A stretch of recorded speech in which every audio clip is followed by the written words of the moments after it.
എൻ്റെ പ്രിയപ്പെട്ടവരെ, ഇന്നത്തെ കാലത്ത് പരിശുദ്ധമായ ദീൻ, ആ ദീനിനെ പ്രവർത്തിക്കുവാനും അതിന് മേൽനോട്ട് വഹിക്കുവാനും നമ്മളെക്കാൾ അർഹരും യോഗ്യരുമായ ഒരാൾ നമ്മുടെ പ്രദേശത്ത് ഇന്നില്ല.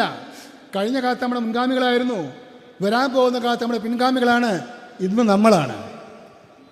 ഈ ഒരു ഉത്തരവാദിത്ത ബോധം നമുക്ക് വേണം. ഒന്ന്, അതോടൊപ്പം നമ്മൾ ഒരു വലിയ ഒരു നേതൃത്വത്തിന് കീഴിൽ പ്രവർത്തിക്കുന്നവരാണ്. അത് നമുക്ക് എപ്പോഴും ഓർമ്മ വേണം. ഏതാ നമ്മുടെ നേതൃത്വം? ബഹുമാനപ്പെട്ട സമസ്ത ഖലീഫത്തുൽ ഉലമ. ഒരു വലിയ നേതൃത്വം നമുക്കുണ്ട്. ആ നേതൃത്വം സമസ്ത ഖലീഫത്തുൽ ഉലമയാണ്. നേരത്തെ അൻവർ മുഹമ്മദ് സൂചിപ്പിച്ചല്ലോ, ഇസ്ലാമിലെ കഴിഞ്ഞ 15 നൂറ്റാണ്ട്, പ്രവാചകന്റെ ജീവിതത്തിലെ 15 നൂറ്റാണ്ട്, ആ 15 നൂറ്റാണ്ടിൽ കഴിഞ്ഞ ഒരു നൂറ്റാണ്ട് കേരളത്തിൽ അതിൻ്റെ നേതൃത്വം, ഇസ്ലാമികമായ നേതൃത്വം ബഹുമാനപ്പെട്ട സമസ്ത ഖലീഫത്തുൽ ഉലമക്കാണ്.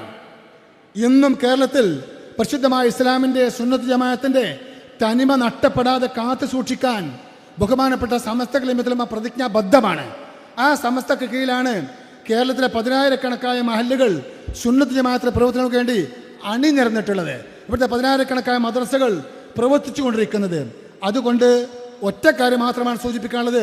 ബഹുമാനപ്പെട്ട സമസ്തക്ക് ഇവിടെ പരിശുദ്ധമായ സുന്നത്ത് ജമാഅത്തിന്റെ പ്രവർത്തനങ്ങൾ സുഗമമായി നടത്തിക്കൊണ്ടുപോകുവാനുള്ള എല്ലാ സംവിധാനങ്ങളും സമസ്ത ചെയ്തുകൊണ്ടിരിക്കുന്നുണ്ട്. അതിൻ്റെ ഭാഗമാണ് 10-14ഓളം കീഴ്ഘടകങ്ങൾ, പോഷക ഘടകങ്ങൾ സമസ്ത രൂപീകരിച്ച് അതിനൊക്കെ ആവശ്യമായ നേതൃത്വം നൽകി വരുന്നു. ആ സമസ്തയുടെ ഒരു നേതൃത്വം അതാണ് നമുക്ക് ഈ കേരളത്തിൽ നാം ഇന്ന് അനുഭവിക്കുന്ന ഈ മതകീയമായ മുന്നേറ്റത്തിൻ്റെ പ്രധാനപ്പെട്ട ചാലക ശക്തി ഈ സമസ്തയാണ്. ഈ സമസ്ത ഇവിടെ നിലനിൽക്കണോ വേണ്ടേ? നമ്മുടെ മഹല്ലത്തിൽ ദീനീ പ്രവർത്തനം ഈ ഉള്ളതുപോലെ നമുക്ക് നേതൃത്വം നൽകാൻ ഈ പണ്ഡിത നേതൃത്വം ഇവിടെ വേണോ വേണ്ടേ? അതാണ് ചിന്തിക്കേണ്ടത്. ഈ പണ്ഡിത നേതൃത്വത്തിന് നമ്മൾ ശക്തി പകരണം. ഈ പണ്ഡിത നേതൃത്വം യാതൊരു നിലക്കും ക്ഷയിക്കാൻ പാടില്ല. കഴിഞ്ഞ കാലങ്ങളിൽ ഈ മഹത്തായ പ്രസ്ഥാനം എങ്ങനെയാ പ്രവർത്തിച്ചത്, ഇന്നും അതേമാതിരിയാണ് പ്രവർത്തിക്കുന്നത്. അതിനേക്കാൾ ശക്തമായ രീതിയിലാണ് പ്രവർത്തിക്കുന്നത്. ഇൻഷാ അല്ലാഹ് അതിൻ്റെ രൂപീകരണ ലക്ഷ്യത്തിൽ നിന്ന് വഴി തെറ്റാതെ അതിൻ്റെ യഥാർത്ഥമായ സ്ഥാപിത ലക്ഷ്യത്തോടു കൂടെ അത് അതിൻ്റെ ഖിയാമത്ത് നാൾ വരെ, ലോകാവസാനം വരെ ഈ പ്രസ്ഥാനം നിലനിൽക്കും. കാരണം ഹക്കിൻ്റെ പ്രസ്ഥാനമാണ് സമസ്ത. ഹക്ക് തിരിച്ചറിഞ്ഞ് അതിൽ നിലകൊള്ളുന്നൊരു വിഭാഗം എല്ലാ കാലത്തും ഉണ്ടാകുമെന്ന് പുണ്യ നബി സല്ലല്ലാഹു അലൈഹി വസല്ലം തങ്ങൾ പറഞ്ഞിട്ടുണ്ട്. ലാ തസാലു ത്വായിഫത്തു മിൻ ഉമ്മത്തി വാഹിരിന അലൽ ഹക്ക്. ഹക്ക് മനസ്സിലാവുന്ന ഒരു വിഭാഗം അവിടെ ഉണ്ടാവും. നമ്മുടെ കേരളത്തിൽ പരിശുദ്ധമായ സുന്നത്ത് ജമാഅത്തിന് നേതൃത്വം നൽകുന്നത് ഈ സമസ്തയാണ്. അതുകൊണ്ട് സമസ്തയുടെ കീഴ്ഘടകങ്ങളാവുന്ന നമ്മളെല്ലാവരും, എല്ലാ 10-14 കീഴ്ഘടകങ്ങൾ, അവരൊക്കെ എന്തു ചെയ്യണം? ഞാനൊരു സമസ്തക്കാരനാണ് ഞാൻ പറയുന്നതെങ്കിൽ ഞാൻ ആരാവണം? ഞാൻ എൻ്റെ പ്രസ്ഥാനത്തെ അമിതമായി ബഹുമാനിക്കുകയും എൻ്റെ പ്രസ്ഥാനത്തെ ഞാൻ സ്നേഹിക്കുകയും എൻ്റെ പ്രസ്ഥാനത്തിൻ്റെ നേതാക്കന്മാരുടെ ഉപദേശങ്ങളും നിർദ്ദേശങ്ങളും ഞാൻ സ്വീകരിക്കുകയും ചെയ്യുമ്പോഴാണ് ഞാനൊരു സമസ്തക്കാരനാകുന്നത്. അപ്പോഴാണ് ഞാൻ സമസ്തക്കാരനാവുകയുള്ളൂ. സമസ്ത എന്ന് പറയുന്നത് 40 ആലിമീങ്ങളുടെ ബോഡിയാണ്. അള്ളാഹുവിൻ്റെ ഔലിയാക്കന്മാർ സ്ഥാപിച്ചതാണ്. ഇന്നും താരതമ്യേന മെച്ചപ്പെട്ട മഹാന്മാർ സയ്യിദുൽ ഉലമ ജിഫ്രി മുത്തുക്കോയത്തങ്ങൾ അള്ളാഹു ദീർഘായുസ്സ് അനുഗ്രഹിക്കുമാറാവട്ടെ, ഷെയ്ഖുൽ ജാമിയ, ആലിക്കുട്ടി ഉസ്താദ് വലിയ വലിയ മഹാന്മാരാണ്. അത്തരത്തിലുള്ള മഹാന്മാർ നേതൃത്വം നൽകുന്ന ഒരു മഹത്തായ പ്രസ്ഥാനമാണ് സമസ്ത. സമസ്തക്ക് യാതൊരു തരത്തിലുള്ള വ്യതിയാനവും സംഭവിച്ചിട്ടില്ല. കഴിഞ്ഞ കാലങ്ങളിൽ എങ്ങനെയാണോ അതേമാതിരി ഇപ്പോഴും പ്രവർത്തിച്ചുകൊണ്ടിരിക്കുന്നത്. സമസ്തയുടെ സ്ഥാപന ആദർശ രംഗത്തോ അതിൻ്റെ സംഘടനാ രംഗത്തോ നേതൃരംഗത്തോ യാതൊരു തരത്തിലുള്ള വ്യതിയാനമോ ആക്ഷേപിക്കപ്പെടുന്ന യാതൊരു പ്രവർത്തനമോ ഉണ്ടായിട്ടില്ല. അപ്പോൾ അതുകൊണ്ട് ആ കാര്യം നമ്മൾ മനസ്സിലാക്കുകയും നമ്മളൊക്കെ ബഹുമാനപ്പെട്ട ആ സമസ്തയെ നെഞ്ചേറ്റുകയും അതിനെ സ്നേഹിക്കുകയും അതിനെ നിലനിൽപ്പ് ആഗ്രഹിക്കുകയും അതിനുവേണ്ടി പ്രാർത്ഥിക്കുകയും ചെയ്യണമെന്നും നമ്മളാൽ കഴിയുന്ന എല്ലാവിധ ഒത്താശകളും സൗകര്യങ്ങളും സമസ്തയുടെ വളർച്ചയ്ക്ക് നമ്മൾ ചെയ്തു കൊടുക്കണം. നമ്മുടെ മഹല്ല് ഭദ്രമായ കെട്ടുറപ്പുള്ള സുന്നത്ത് ജമാഅത്തിന് മഹല്ലുകളാക്കി മാറ്റണം. അവിടെ വിദേഹത്തിൻ്റെ കക്ഷികൾ കടന്നു വരാനുള്ള പഴുത് നമ്മൾ ഉണ്ടാക്കരുത്. മറ്റുള്ള അനാശാസ്യ പ്രവർത്തനങ്ങൾക്ക് നാം അവിടെ പഴുത് കൊടുക്കരുത്. ആ നിലക്ക് നല്ല തൻ്റെ ഇടത്തോടു കൂടെ തന്ത്രങ്ങൾ ആവിഷ്കരിച്ചുകൊണ്ട് മഹല്ലിനെ സുഭദ്രമായി ആ സുന്നത്ത് ജമാഅത്തിൻ്റെ ചട്ടക്കൂട്ടിൽ സമസ്തക്ക് കീഴിൽ നിർത്താൻ നമ്മളെല്ലാവരും താല്പര്യം കാണിക്കണം. അവിടെയാണ് നമ്മുടെ കെട്ടുറപ്പ്, അവിടെയാണ് നമ്മുടെ വിജയമുള്ളത്. അതുകൊണ്ട് പ്രത്യേകിച്ച് നമ്മുടെ ഈ കിഴക്കൻ മേഖലയിലൊക്കെ ബഹുമാനപ്പെട്ട സമസ്തക്ക് എല്ലാ അർത്ഥത്തിലും പിന്തുണ നൽകുന്ന ഉമറാക്കളും ഉലമാക്കളും കമ്മിറ്റി ഭാരവാഹികളും മഹല്ലുകളുമാണ് ഈ പ്രദേശത്തൊക്കെ ഉള്ളത്. കൂടുതൽ ശക്തി പ്രാപിച്ചുകൊണ്ട് നമ്മുടെ ഈ സംസ്ഥയുടെ ഈ പ്രയാണത്തിൽ നമ്മളും പങ്കാളികളാവണം. എന്നാൽ നമുക്ക് പടച്ചറബിന് മുമ്പിൽ രക്ഷപ്പെടാൻ കഴിയും. കാരണം ദീനീ പ്രവർത്തനമാണത്. ദീനീ പ്രവർത്തനത്തിലൂടെയാണ് നാം അള്ളാഹുവിൻ്റെ അടുക്കലേക്ക് അള്ളാഹുവിൻ്റെ സാമീപ്യം കരസ്ഥമാക്കാൻ നമുക്ക് കഴിയുകയുള്ളൂ. അപ്പോൾ അതുകൊണ്ട് ഈ നമ്മുടെ സുന്നി മഹല്ല് ഫെഡറേഷൻ ഉൾപ്പെടെയുള്ള എല്ലാ പോഷക ഘടകങ്ങളുടെയും ബാധ്യതയാണ് സമസ്ത എന്ത് പറഞ്ഞു അവിടെ നിൽക്കുക. സമസ്ത എന്ത് പറഞ്ഞു അവിടെ നിൽക്കുക. അവിടെ നമ്മൾക്ക് സമസ്ത ആ തീരുമാനം ശരിയായില്ല, ഈ തീരുമാനം ശരിയായില്ല എന്ന് നമുക്ക് വിശകലനം ചെയ്താണ്ട് ചിലത് ഒഴിവാക്കാനോ ചിലത് എടുക്കാനോ പറ്റൂല. കാരണം അങ്ങനത്തെ ഒരു തീരുമാനം സമസ്ത എടുത്തിട്ടില്ല, ഇതുവരെ എടുത്തിട്ടില്ല. നമുക്ക് ഒഴിവാക്കേണ്ടതോ തള്ളേണ്ടതോ ആയ ഒരു തീരുമാനം സമസ്ത എടുത്തിട്ടില്ല. അപ്പോൾ അത് കൂടി ആലോചിച്ചെടുക്കുന്ന മതപരമായ നയങ്ങളും തീരുമാനങ്ങളുമാണ്. അതിൽ നമ്മൾക്ക് ഇടപെടാനോ അഭിപ്രായം പറയാനോ സ്വാതന്ത്ര്യമല്ല. നമ്മളത് അംഗീകരിക്കുകയും സ്വീകരിക്കുകയും ചെയ്യുക എന്നുള്ളതാണ് നമ്മുടെ ബാധ്യത. അല്ലാഹു തആല തൗഫീഖ് അനുഗ്രഹിക്കുമാറാവട്ടെ. ദുനിയാവൊക്കെ എങ്ങനെ തട്ടിമുട്ടി അങ്ങോട്ട് കഴിച്ചായി പോകും. പക്ഷേ ആഖിറമാണ് നമ്മുടെ ജീവിതത്തിൻ്റെ ഏറ്റവും വലിയ ലക്ഷ്യം. അവിടെ നമ്മൾ ലക്ഷ്യം നേടണം, നാം വിജയികളാവണം. അതിന് ഒരേ ഒരു വഴി മാത്രമാണുള്ളത്. ബഹുമാനപ്പെട്ട സയ്യിദു ത്വായിഫ ജുനൈദുൽ ബഗ്ദാദി റളിയല്ലാഹു തആല തങ്ങൾ പറഞ്ഞിട്ടുണ്ട്, അത്വരീഖു ഇലല്ലാഹി അസ്സ വജല്ല മസ്ദൂദുൻ അലാ ഖൽഖിഹി. അള്ളാഹുവിലേക്കുള്ള എല്ലാ വഴിയും പടപ്പുകൾ മുമ്പിൽ അടഞ്ഞു കിടക്കുകയാണ്. അള്ളാഹുവിലേക്ക് എത്തിച്ചേരാനുള്ള എല്ലാ വഴികളും പടപ്പുകളുടെ മുമ്പിൽ അടഞ്ഞു കിടക്കുകയാണ്. ഇനി ആ വഴി തുറക്കാനുള്ള മാർഗം ഏതാണ്? ഇല്ല അലൽ മുഖത്തഫീന ആസാറ റസൂലുള്ളാഹി സ്വല്ലല്ലാഹു അലൈഹി വസല്ലം വത്താബിഅന ലിസുന്നതിഹി. ബഹുമാനപ്പെട്ട മുത്തുനബി സല്ലല്ലാഹു അലൈഹി വസല്ലമ തങ്ങളുടെ കാൽപ്പാടുകൾ പിന്തുടർന്ന് അവിടുത്തെ സുന്നത്തുകൾ ജീവിതത്തിൽ പകർത്തി ജീവിച്ചാലല്ലാതെ അള്ളാഹുവിലേക്ക് എത്തിച്ചേരാൻ ഒരു വഴിയുമില്ല എന്ന് ബഹുമാനപ്പെട്ട സയ്യിദു ത്വായിഫ ജുനൈദുൽ ബഗ്ദാദി റളിയല്ലാഹു തആല അൻഹു നമ്മെ പഠിപ്പിക്കുന്നുണ്ട്. അള്ളാഹുവിലേക്ക് എത്താനുള്ള വസീലയാണ്, അള്ളാഹുവിലേക്ക് നമ്മെ അടുപ്പിക്കാനുള്ള മാർഗമാണ് ബഹുമാനപ്പെട്ട നബി സല്ലല്ലാഹു അലൈഹി വസല്ലമ തങ്ങൾ. ആ പ്രവാചകനിലൂടെ അല്ലാതെ, നബിയിലൂടെ അല്ലാതെ നമുക്ക് അള്ളാഹുവിലേക്ക് എത്തിച്ചേരുവാനോ അള്ളാഹുവിൻ്റെ പ്രീതി സമ്പാദിക്കുവാനോ ഒന്നും സാധ്യമല്ല. ഖുൽ ഇൻ കുൻതും തുഹിബ്ബൂനല്ലാഹ ഫത്തബിഊനി യുഹിബ്ബുക്കുമുല്ലാഹ്. നിങ്ങൾ അള്ളാഹുവിനെ ഇഷ്ടപ്പെടുന്നവരാണെങ്കിൽ, നിങ്ങൾക്ക് അള്ളാഹുവിൻ്റെ മഹബത്ത് വേണമെങ്കിൽ ഫത്തബിഊനി, നിങ്ങൾ എന്നെ പിൻപറ്റി ജീവിക്കണം. അതില്ലാതെ നിങ്ങൾക്ക് അള്ളാഹുവിനെ ഇഷ്ടം കരസ്ഥമാക്കാൻ സാധ്യമല്ല എന്നാണ് ബഹുമാനപ്പെട്ട വിശുദ്ധ ഖുർആനിൽ അല്ലാഹു സുബ്ഹാനഹു വ തആല നമ്മെ ബോധ്യപ്പെടുത്തുന്നത്.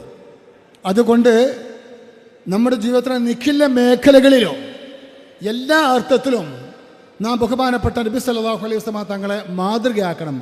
അതിനെന്ത് വേണം? നബി തങ്ങളെക്കുറിച്ച് നമ്മൾ നന്നായി പഠിക്കണം. നമുക്കൊന്നും എത്ര പഠിച്ചാലും തീരാത്ത, എത്ര പറഞ്ഞാലും അവസാനിക്കാത്ത അത്ര ആഴമേറിയ ഒരു ബഹറാണ് ബഹുമാനപ്പെട്ട നബി സല്ലല്ലാഹു അലൈഹി വസല്ലം തങ്ങളുടെ ജീവിതം, അവിടുത്തെ സുന്നത്ത്, അവിടുത്തെ മധുഹകളൊക്കെ.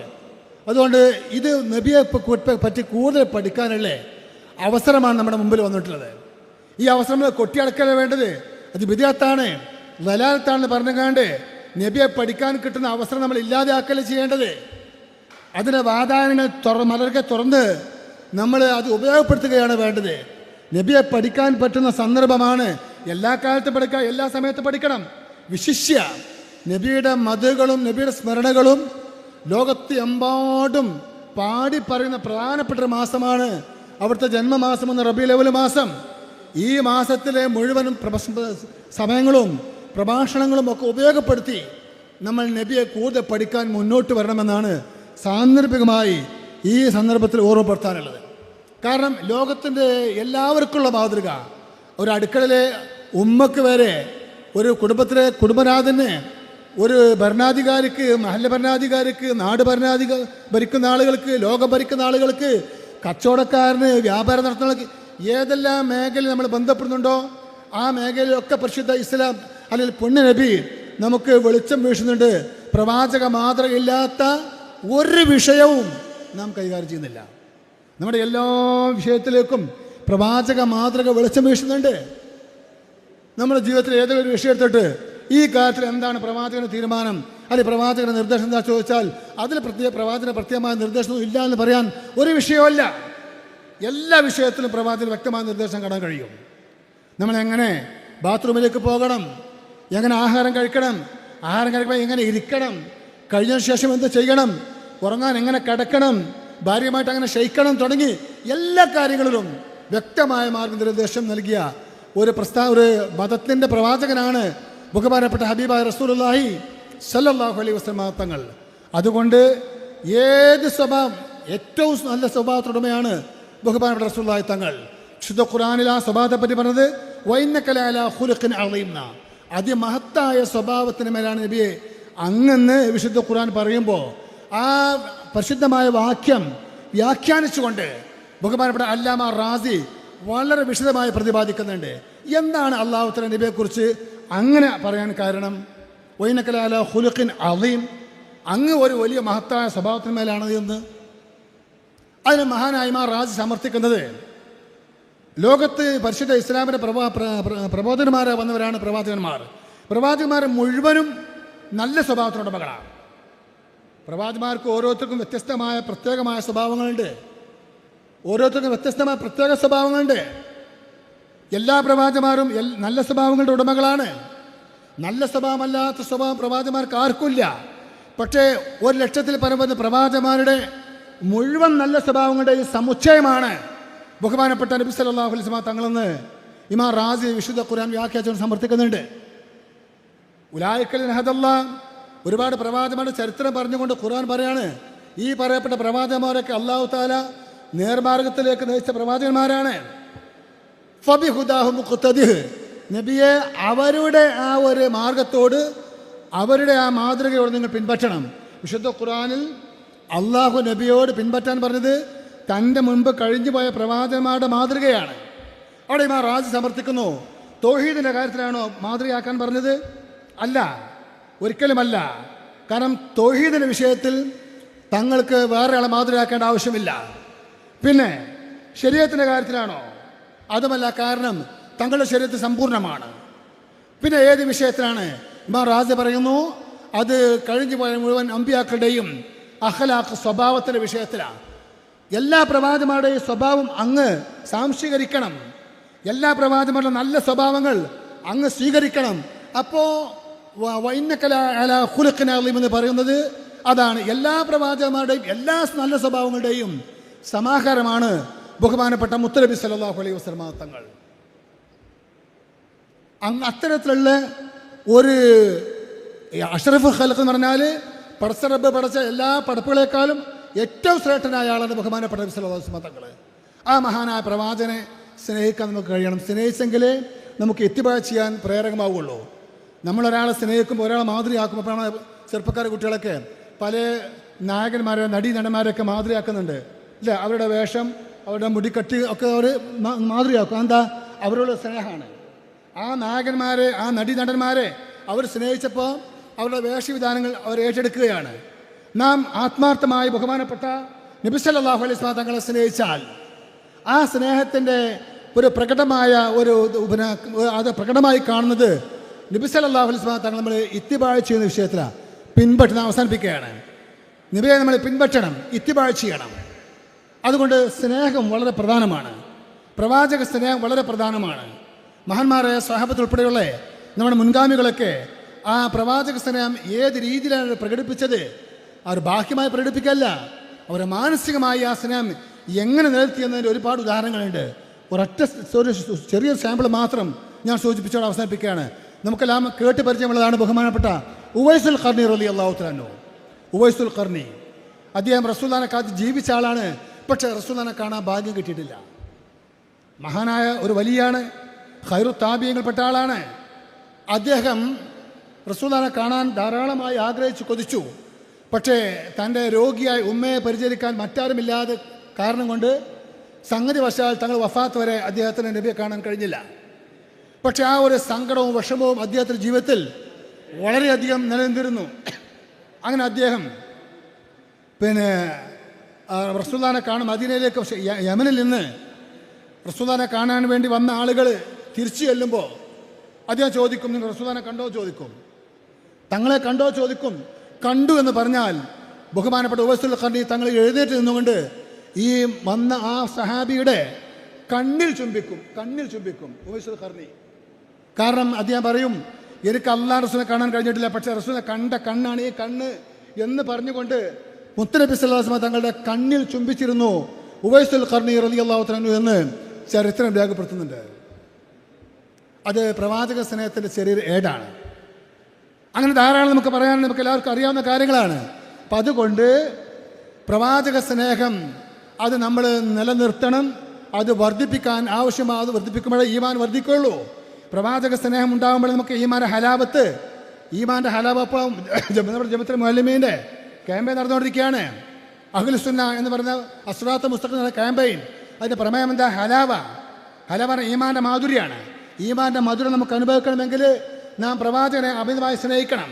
ബാബു ഹുബ്ബുർ റസൂലി മിനൽ ഈമാൻ. ഇമാം ബുഖാരി അധ്യായത്തിൽ കാണാൻ കഴിയും, 8-ാമത്തെ അധ്യായം, ഹുബ്ബുർ റസൂലി മിനൽ ഈമാൻ. പ്രവാചകനെ സ്നേഹിക്കുന്നത് ഈമാൻ്റെ ഭാഗമാണ്. ഇമാം ബുഖാരി സമർത്ഥിക്കുന്നുണ്ട്. തൊട്ടടുത്ത 8-ാമത്തെ അധ്യായം, ബാബു ഹലാവത്തിൽ ഈമാൻ, എങ്ങനെയാണ് ഈമാൻ്റെ മധുരം അനുഭവിക്കുക എന്ന്. അത് ആ പ്രവാചകനാണ് നമ്മുടെ ജീവിതത്തിൽ ഏറ്റവും കൂടുതൽ സ്നേഹിക്കുന്ന ആൾ. അപ്പോഴേ നമുക്ക് ഈമാൻ്റെ മധുരം അനുഭവിക്കാൻ കഴിയുള്ളൂ എന്ന് ഇമാം ബുഖാരി സമർത്ഥിക്കുന്നുണ്ട്. വിശദമായി പറയാൻ സമയം അനുവദിക്കുന്നില്ല. അപ്പം അതുകൊണ്ട് പ്രവാചക സ്നേഹമാണ് നമ്മുടെ ഈമാനെ വർദ്ധിപ്പിക്കുന്ന ഒരു പ്രധാനപ്പെട്ട ഘടകം. നാം പ്രവാചകനെ കൂടുതൽ പഠിക്കുമ്പോൾ ആ പ്രവാചകനോട് നമുക്ക് കൂടുതൽ സ്നേഹം ഉണ്ടായിത്തീരും. കൂടുതൽ സ്നേഹം ഉണ്ടാകുമ്പോൾ ആ നബിചര്യകൾ നമ്മുടെ ജീവിതത്തിൽ പകർത്താൻ നമുക്കത് പ്രചോദനമായി മാറും. അല്ലാഹു സുബ്ഹാനഹു വ തആല ഈ പരിശുദ്ധമായ റബീഉൽ അവ്വൽ മാസം പ്രവാചകനെ കൂടുതൽ പഠിക്കുവാനും അവിടുത്തെ സുന്നത്ത് പകർത്തുവാനുമുള്ള നമുക്ക് പ്രചോദനം നൽകുന്ന ഒരു സന്ദർഭവും സാഹചര്യവും നമുക്ക് കൂടുതൽ ഒരുക്കി തരുമാറാവട്ടെ.